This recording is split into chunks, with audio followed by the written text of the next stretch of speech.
Have you ever heard the phrase, hurt people hurt people? What does that really mean? And more importantly, how can we teach our kids to understand it? Because sometimes when other kids are mean to our kids, we want to jump in there and defend our little ones. And we want to help them stand up for themselves and not get pushed around. So today, we're breaking it down and giving you simple, powerful ways to protect your peace and help your kids grow up emotionally smart.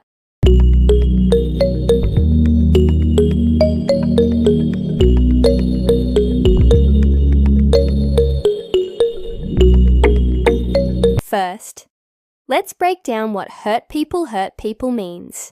The phrase means that people who are carrying emotional pain, whether from trauma, loss, or being mistreated, sometimes lash out and hurt others. Not because those others did anything wrong, but because they haven't healed. You might see this in a partner, a coworker, even a family member. It doesn't excuse the behavior, but it helps us understand it. When we recognize that pain often fuels pain, we stop internalizing other people's reactions as our fault. Then we can take steps to protect ourselves without taking things personally. If you're a mum dealing with a hurt person, here are a few ways to protect yourself. Number 1, set boundaries. Teach people how to treat you by what you tolerate. Number 2, don't take it personal. Their anger or criticism is about their inner world, not your value. Number 3, limit contact. It's okay to love someone and love them from a distance. And number 4, seek support. You're not in this by yourself. Talk to friends, a counselor, or anyone who can support you on this journey. Now let's talk about how moms can teach their kids this valuable lesson. As moms, we have a beautiful opportunity to break emotional cycles.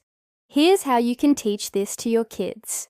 Number 1, name emotions. Help your child say, I feel hurt, or I feel angry, instead of acting it out. Number 2, model empathy with boundaries. Say, that friend might be hurting, but it's still not okay to be mean. Number 3, use stories. Children's books and kids' shows often show characters lashing out. Ask, why do you think they acted like that? Were they maybe hurting inside? And number 4, role-play solutions. Practice how they can respond to someone who's being mean. Like, I don't like that. Please stop. Or, you seem upset. Do you want to talk? These little lessons teach emotional intelligence that lasts a lifetime. This idea of hurt people can be tough for kiddos to grasp, but it's so important. Here's why. Imagine you're playing at the park and someone takes the swing you were on. You might feel upset and angry, right? But if you knew that person's dad yelled at them for no reason, you might feel differently. You'd probably realize that the person isn't being nice because they're having a hard time themselves. That's exactly what we want our kids to understand. When someone is acting out, it's not always because they're bad. Sometimes they're just hurting, of course. We want our kids to be strong and resilient.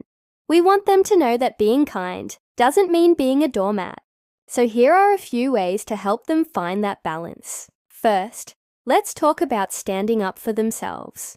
When someone's being mean, teach them to use their words.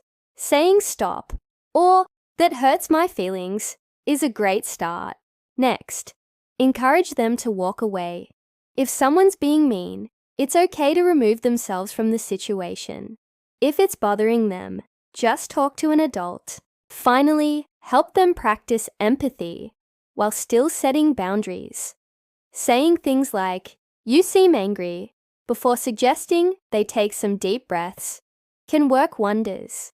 As parents, we have the wonderful task of preparing our children for the world, teaching them about emotions and how to handle difficult situations. By teaching our children these valuable lessons early on, we're giving them the tools they need to navigate life's ups and downs with grace. Remember, hurt people, but healed people help people. Let's raise a generation of kids who know the difference and know how to protect their peace with strength and compassion. If this message blessed you, share it with a fellow mama, and don't forget to like, comment, and subscribe.